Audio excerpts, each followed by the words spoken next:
కథా కాలక్షేపం నుంచి మీకు మరో మంచి కథనాన్ని అందజేస్తున్నాం. మార్పు. రచన సూర్యదేవర. కాలింగ్ బెల్ మోగడంతో ఈ టైంలో ఎవరు అనుకుంటూ వచ్చి డోరు తీసిన వసుంధరకు ఎదురుగా తన మేనత్త కూతురు అయిన ప్రమిళ కనిపించడంతో మొదట ఆశ్చర్యపోయిన తర్వాత నవ్వుతూ ఇంట్లోకి ఆహ్వానించింది. ఏమిటే ప్రమిళ, సడన్గా నేను గుర్తొచ్చాను అంటూ సోఫా చూపించింది కూర్చోమన్నట్లుగా. దానికి ప్రమిళ చిన్నగా నవ్వి, ఒక శుభవార్తతో వచ్చాను వదిన అంటూ ఇళ్ళంతా పరికించి చూసింది ఒకసారి. ఇంతలో జ్యూస్ గ్లాస్తో వస్తూ, ఏంటే అంత మంచి శుభవార్త అంటే చెప్తాను అంటూ ఇచ్చిన జ్యూసు అందుకుంది ప్రమిళ. కాసేపు పిచ్చాపాటి మాట్లాడుకున్నాక తన హ్యాండ్ బ్యాగ్లో ఉన్న శుభలేఖ తీసి వసుంధర చేతికిస్తూ, త్వరలో మా కొత్త ఇంటి గృహప్రవేశం వదిన, మిమ్మల్ని ఆహ్వానించడానికి వచ్చాను అంటూ శుభలేఖ చేతికి ఇచ్చింది. దానిని అందుకొని, ఓ, మళ్ళీ ఇంకో ఇల్లు కట్టారా ప్రమిళ, చాలా సంతోషం, ఎంతయిందేమిటి అంటూ శుభలేఖ తెరిచి చూసింది. ఏ రోజునో చూడటానికి. ఆ మాట వినడంతోనే కాస్త దర్పం వలకబోస్తూ, అక్షరాల 1,00,00,000 రూపాయలయ్యింది వదిన. ఇంకో విషయం ఏమిటంటే మా శ్రవణికి మంచి సంబంధం వచ్చింది, చాలా కలిగిన కుటుంబం కూడా, త్వరలో పెళ్లి కూడా చేయబోతున్నాం. ఇంకో విషయం ఏమిటంటే వాళ్ళకి ఒక్కతే అమ్మాయి అవ్వడం వల్ల వాళ్ళు శ్రవణ్ణి వాళ్ళ ఇంటికే పంపమని అడిగారు. ఎంతైనా అంత ఆస్తిని చూసుకునే వాళ్ళు కూడా కావాలిగా. అందుకు మా శ్రవణ్ తగినవాడని వాళ్ళకి అనిపించి వాళ్లే వచ్చి మరీ సంబంధం కుదుర్చుకున్నారు తెలుసా. అందుకే మేము కూడా ఒప్పుకున్నాం అని కాస్త పొగురుగా తల ఎగురేస్తూ సమాధానం చెప్పింది ప్రమిళ. స్వతహాగా ప్రమిళ బుద్ధి ఎలాంటిదో, తన మాటలు ఎలా ఉంటాయో తనకి తెలుసు. అసలు ఇంతసేపు ప్రమిళ తనతో మామూలుగా చిన్నబుచ్చకుండా మాట్లాడటమే గొప్ప. కాబట్టి చిన్నగా నవ్వి, మంచిది ప్రమిళ అన్నది. ప్రమిళ ఇళ్లంతా మరోసారి పరికించి చూస్తూ, అవును వదిన, ఇంట్లో ఎవరూ లేరేంటి, కొడుకులు కోడళ్ళు ఎక్కడా? ఇంట్లో ఎవరూ లేరు ప్రమిళ.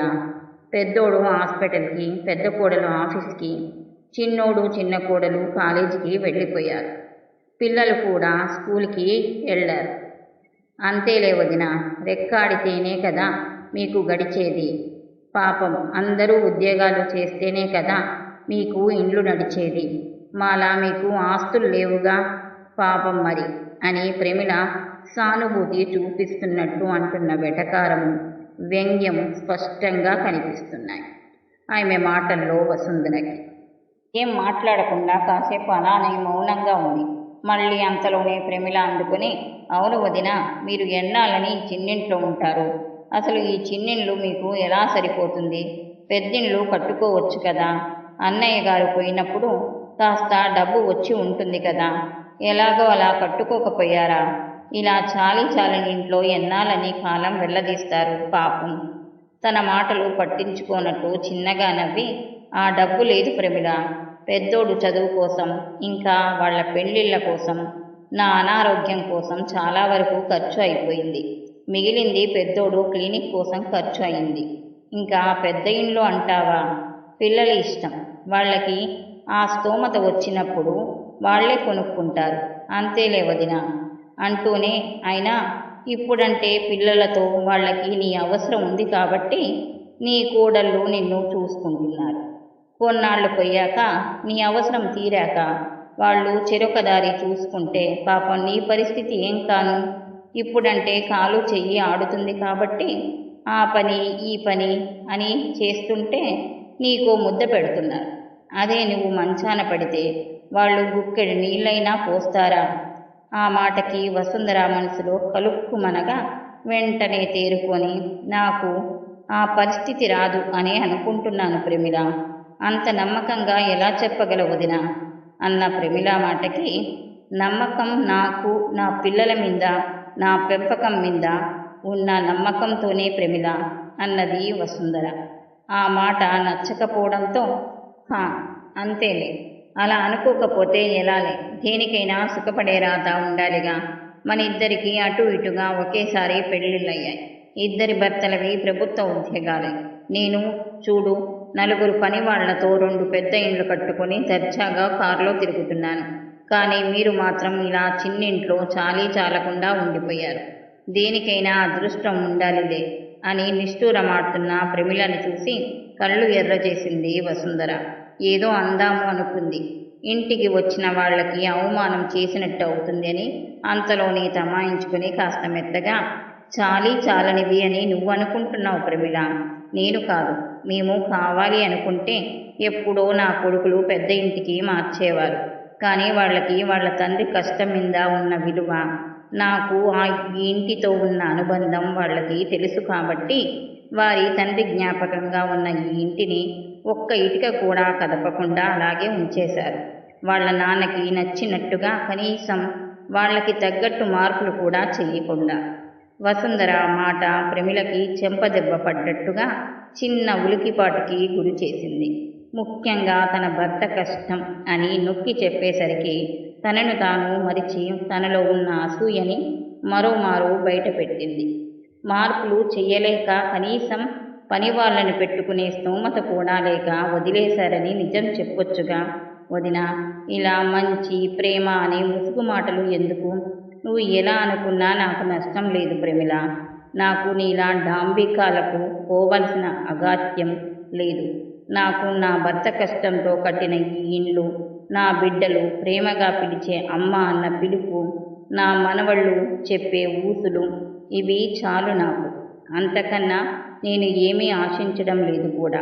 వసుంధర చెప్పిన సమాధానం విన్న ప్రమిళ పెద్దగా నవ్వి, ఏంటి వదినా నువ్వు మాట్లాడేది? ఇవి చాలా.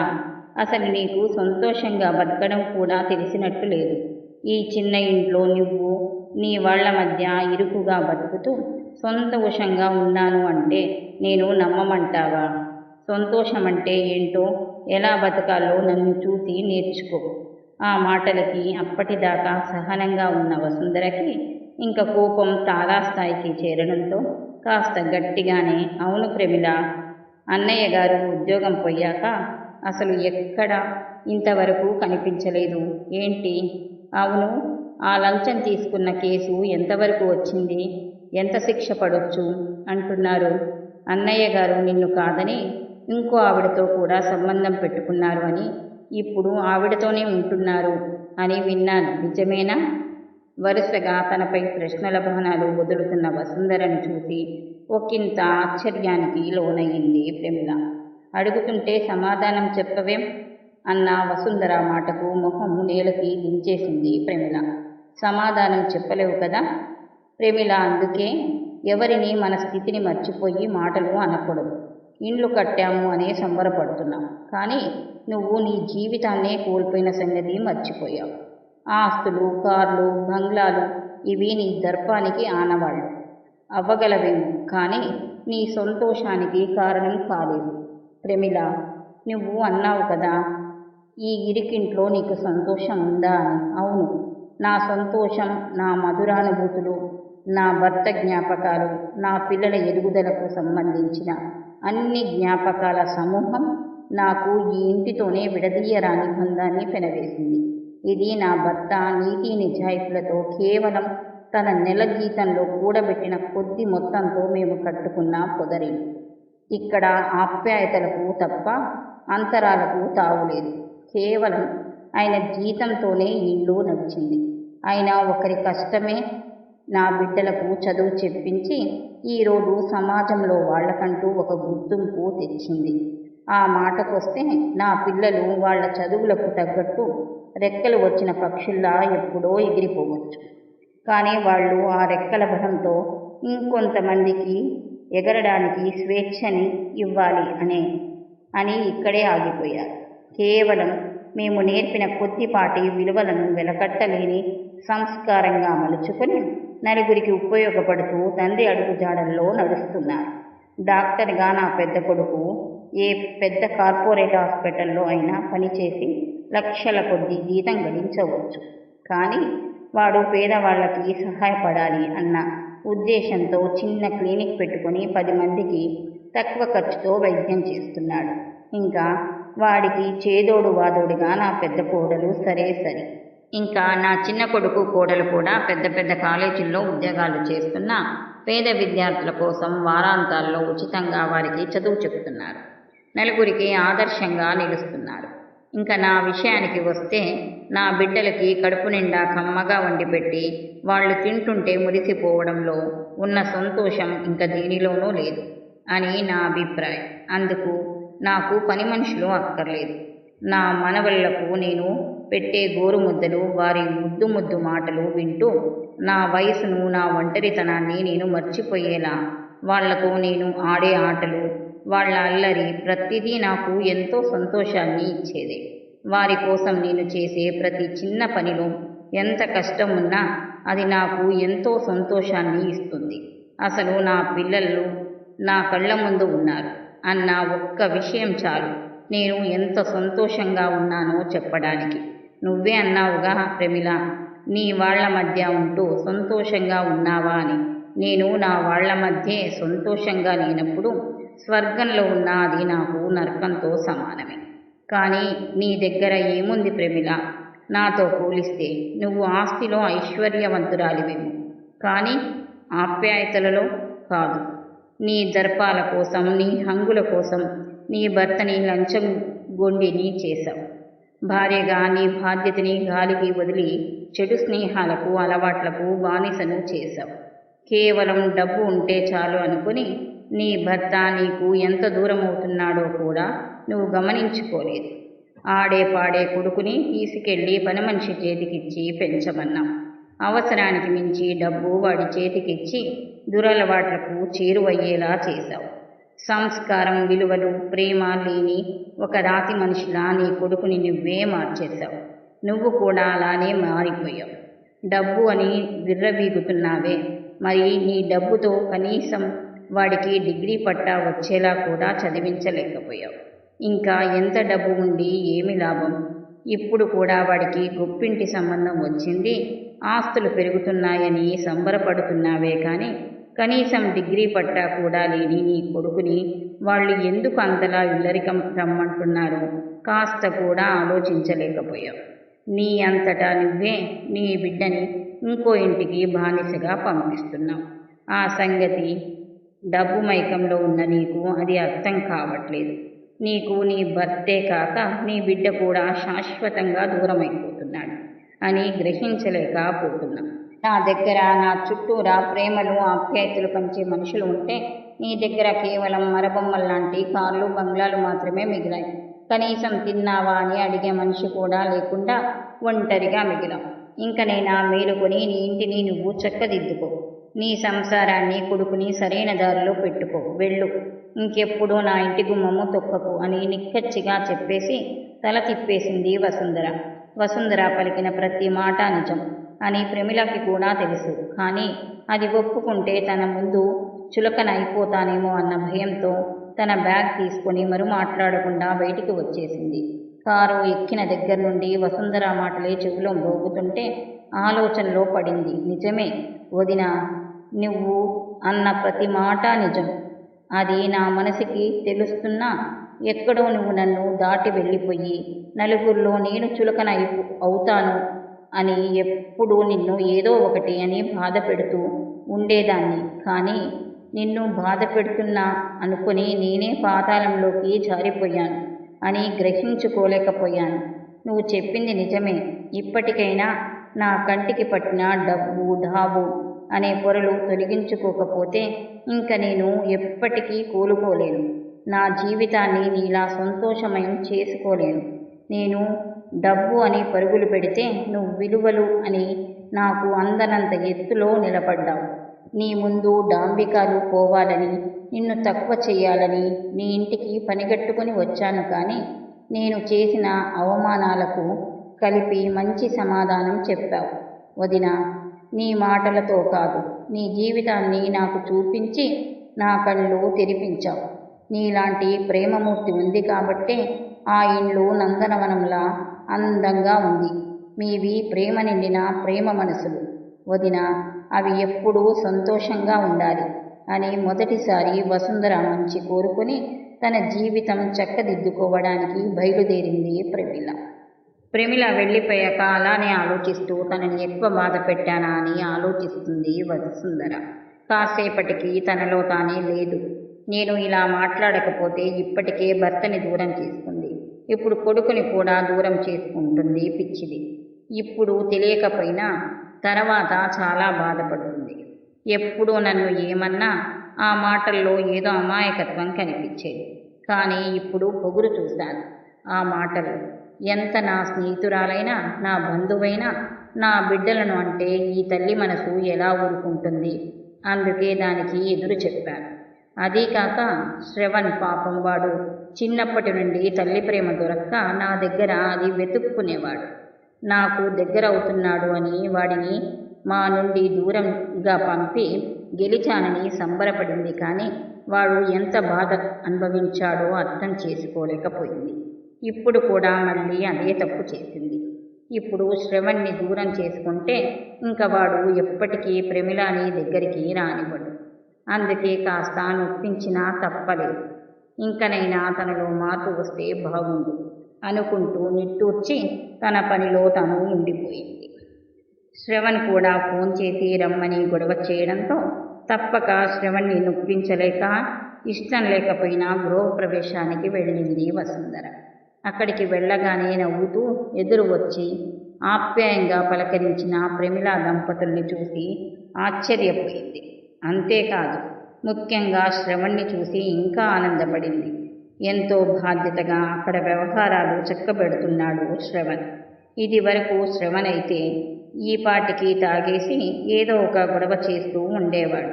కానీ తనని అలా చూడడం చాలా సంతోషంగా అనిపించింది వసుంధరకి. ఇంతలో వసుంధరని చూసిన శ్రవణ్ అత్త అంటూ వచ్చి హత్తుకొని చక్కగా మాట్లాడుతుంటే ఇంకా ఆశ్చర్యంగా ఉంది తనకి. ముఖ్యంగా శ్రవణ్ ముఖంలో తాండవం చేస్తున్న ఆనందం చూస్తుంటే ముచ్చటేసింది. కానీ ఇదంతా ఎలా సాధ్యమైందో అర్థం కాలేదు తనకి. ఎందుకంటే ఎప్పుడూ గొప్ప కోసం ప్రమిళ ఏం చేసినా ఇప్పుడు ఉన్నంత ఒద్దికగా ఏ శుభకార్యాలు జరగలేదు ఇప్పటి వరకు ప్రమిళ ఇంట్లో. అందుకే అంతలా ఆశ్చర్యపోతుంది. ఫంక్షన్ అయిపోయే వరకు వసుంధరాని వెళ్ళనివ్వలేదు శ్రవణ్. అంతా అయ్యాక వసుంధర దగ్గరికి వచ్చిన ప్రమిళ కన్నీళ్లతో మనస్ఫూర్తిగా తనకి క్షమాపణలు చెప్పింది. అయోమయంగా చూస్తున్న వసుంధరాని చూసి చిన్నగా నవ్వి, ఏంటి వదిన, విచిత్రంగా ఉంది కదా? నన్ను చూసి ఉండే ఉంటుందిలే, ఎందుకంటే నీ చిన్ననాటి స్నేహితురాలు ప్రమిళ మళ్ళీ తిరిగి వచ్చింది కదా అని వసుంధరాని హత్తుకొని, నువ్వు అన్న ప్రతి మాట నిజం వదిన. అవసరం కోసం వాడే వాటిని చూసుకొని ఆప్యాయతలు ప్రేమలు దూరం చేసుకున్నాను. అదే బతకడం అనుకున్నాను.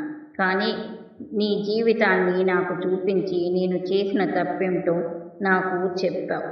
చెంపదెబ్బ కొట్టుంటే మారకపోదునేమో, కానీ అరమరికలు లేని నీ జీవితాన్ని, నీ బిడ్డల్ని నాకు చూపించి నన్ను మార్చేశావు. అందుకే మీ ఇంటి నుండి రాగానే ముందు శ్రవణ్కి కుదిర్చిన పెళ్ళి రద్దు చేసేశాను. నా భర్తని క్షమాపణలు అడిగి మళ్ళీ నా దగ్గరకు తెచ్చుకున్నాను. మళ్ళీ నా వాళ్ల ప్రేమకి దగ్గరయ్యాను. కాదు, అయ్యేలా నువ్వు బుద్ధి చెప్పి మార్చేశావు అని తనకి దూరం జరిగి చేతులు పట్టుకొని, తప్పని తెలిసినా నీ విషయంలో చాలాసార్లు నిన్ను అవమానించాను. నన్ను క్షమించు వదినా. మళ్ళీ నీ ప్రేమిని దగ్గరకు తీయవా?